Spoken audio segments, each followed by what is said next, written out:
جب محبت کا دعویٰ کیا ہے تو محبت یہ نہیں ہے کہ ہم زبان سے کہتے ہیں کہ ہم محب ہیں، بلکہ محبت جو ہے وہ امتحان مانگتی ہے۔ محبت ہو تو پھر کربلائیں سجتی ہیں، محبت ہو تو پھر پاپ جولا کیا جاتا ہے، محبت ہو تو پھر جیل کی سلاخوں کے پیچھے بھی کھڑے ہو کے یا رسول اللہ تیرے چاہنے والوں کی خیر کے نعرے لگائے جاتے ہیں۔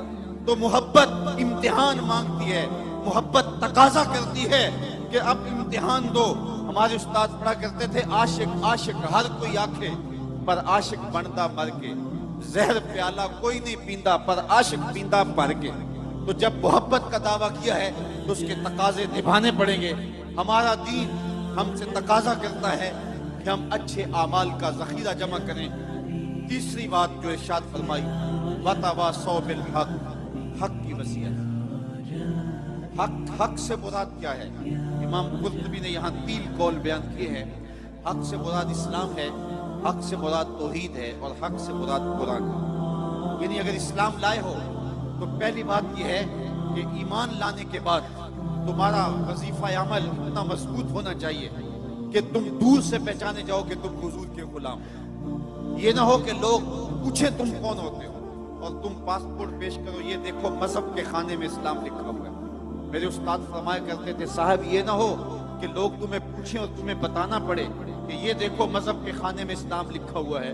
آپ فرمایا کرتے تھے تمہاری وضاقت، تمہارا طرز زندگی، تمہارا انداز معاشرت ایسا ہونا چاہیے تم دور سے چلے آ رہے ہو لوگ پہچان کے کہیں وہ دیکھو آقا کا غلام آ رہا ہے۔ اور یہ تمہاری پہچان قبر میں بھی ہونی چاہیے اور یہ تمہاری پہچان حشر میں بھی ہونی چاہیے۔ جب تم لحد میں جاؤ تو منکر نکیر بھی پہچانے کہ یہ حضور کا غلام آ گیا، اور جب لحد سے نکلو حشر میں بھی پہچانے جاؤ یہ مصطفیٰ جان رحمت کا غلام آ گیا۔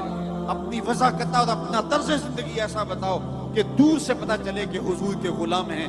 نور آنکھوں میں تو چہروں پہ اجالے ہوں گے، مصطفیٰ والوں کے انداز نرالے ہوں گے۔ دنیا میں بھی ان کے دم سے مقدر چمکا، محشر میں بھی ان کی رحمت کے حوالے ہوں گے۔ تو ہم نے اپنے انداز زندگی کو حضور کے طریقہ حیات کے مطابق بنانا ہے۔ تیسری بات ارشاد فرمائی حق کے دامن کو تھامو۔ آج ہمارا طرز عمل اور رویہ یہ ہو گیا ہے کہ ہمیں کیا لگے، اور اس نے معاشرت کو چاٹ کے رکھ لیا ہے۔ یہ طرز زندگی اور یہ رویہ ہر بندہ کہتا ہے کہ سانو کی لگے، ہمیں کیا لگے، ہمیں کیوں نہیں لگے۔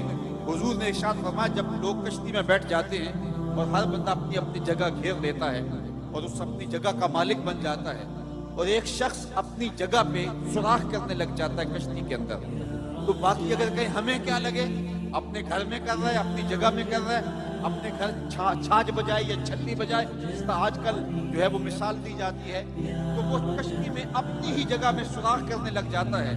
تو سارے اگر یہ کہیں کہ ہمیں کیا لگے تو تھوڑی دیر کے بعد کشتی میں سوراخ ہوگا اور اندر پانی آئے گا، یہ بھی ڈوبے گا، باقی بھی ڈوبیں گے۔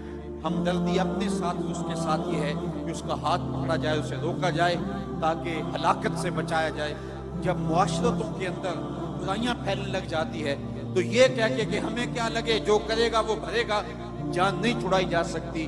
پورے معاشرے کے مؤثر طبقے اور ہر ذمہ دار شخص برائی کو روکنے کے لیے میدان عمل میں جب آئے گا تو پھر ستھرے معاشرے تشکیل پائیں گے۔ حضور نے ارشاد فرمایا من رعا منکم منکرا فلیغیرہ بیدہ فإن لم یستطع فبلسانہ فإن لم یستطع فبقلبہ وذلک اضعف الایمان۔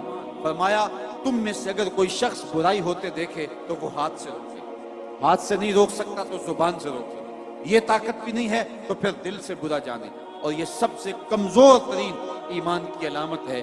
لیکن ہم دل سے بھی برا نہ جانیں، ہم غنڈے بدماش اور برائی کو پھیلانے والے کو جھک جھک کے سلامیاں پیش کر رہے ہوں تو معاشرتوں میں کبھی بھی پاکیزگیاں نہیں آ سکتی۔ ہم روزانہ اپنے رب سے وعدہ کرتے ہیں وَنَخْلَعُ وَنَتْرُكُ مَنْ يَفْجُرُكُ، یہ دعائے قنوت میں روز پڑھتے ہیں، اے اللہ جو تیرے حکموں کا باغی ہوگا ہمارا اس سے کوئی تعلق نہیں ہوگا۔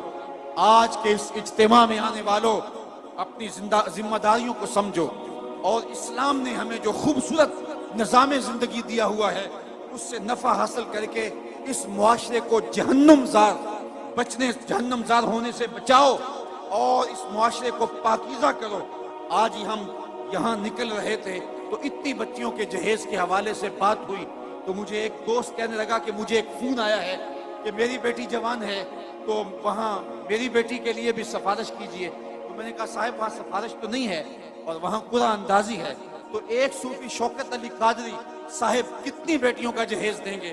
100، 50، 2000 کتنی بیٹیوں کے لیے وہ جہیز فراہم کر لیں گے؟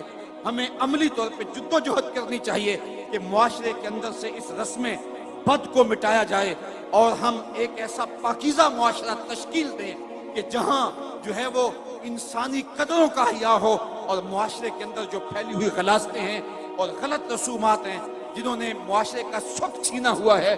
آپ کیا اندازہ کر سکتے ہیں اس بوڑھے غریب والدین کا جس کو کبھی بازار میں جا کے دہاڑی بھی نہیں ملتی اور اس کی دہلیز کے اوپر جوان بیٹیاں بیٹھی ہیں اور ان کا رشتہ کوئی اس لیے قبول نہیں کرتا کہ ان کے غریب ماں باپ کے ساتھ جہیز، ان کے پاس جہیز کے لیے دینے کے لیے کچھ موجود نہیں ہے. تو وہ کیا کسی نے کہا کتاب زیست کا ایک اور باب بیت گیا، جہیز بن نہ سکا اور شباب بیت گیا. آج کتنی بیٹیوں کے شباب بیت رہے ہیں اور وہ بڑھاپے کی دہلیز میں جا رہی ہیں اور بوڑھے ماں باپ جہیز دینے کی پوزیشن میں نہیں ہیں. کیا ہم اس ظالمانہ رسم کے خلاف کھڑے نہیں ہوں گے؟ صرف ہم یہ کہہ دیں گے کہ ہمیں کیا لگے؟ نہیں، من رہا منکم منکرا فلیغیرہ بیدہ فإن لم یستطع فبلسانہ فإن لم یستطع فبقلبہ. یہ ہماری ذمہ داری ہے کہ ہم باطل جو ہے وہ نظام کے خلاف، باطل فکر کے ساتھ اور معاشرتی برائیوں کے خلاف پوری قوت کے ساتھ کھڑے ہو کر کے ایک پاکیزہ معاشرت کی تشکیل کے لیے کوشاں ہو جائیں. بے مقصد زندگی گزارنے کا کوئی فائدہ نہیں. مومن کی زندگی جس میں وہ خسارے سے بچ سکتا ہے اور قوم کو اجتماعی خسارے سے بچا سکتا ہے، وَتَوَاصَوْا بِالْحَقِّ کا زمرہ ہے. اور اس کا ایک معنی یہ بھی ہے کہ قرآن کے پیغام کو عام کیا جائے. آج ہمارا اللہ ماشاءاللہ جو ہماری مجموعی فکر ہے وہ قرآن مجید کی فکر کے ابلاغ کو چھوڑ چکی ہے.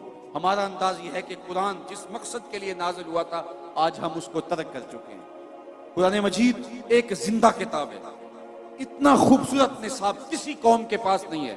نصاب حیات، نصاب زندگی، منشور حیات کسی قوم کے پاس نہیں ہے. لیکن اس کے باوجود آج ہم دنیا کے اوپر رسوا ہو رہے ہیں. اتنی خوبصورت تھیوری ہونے کے باوجود ہم رسوا کیوں ہو رہے ہیں؟ اس لیے کہ اس تھیوری کے مطابق ہمارا پریکٹیکل نہیں ہے.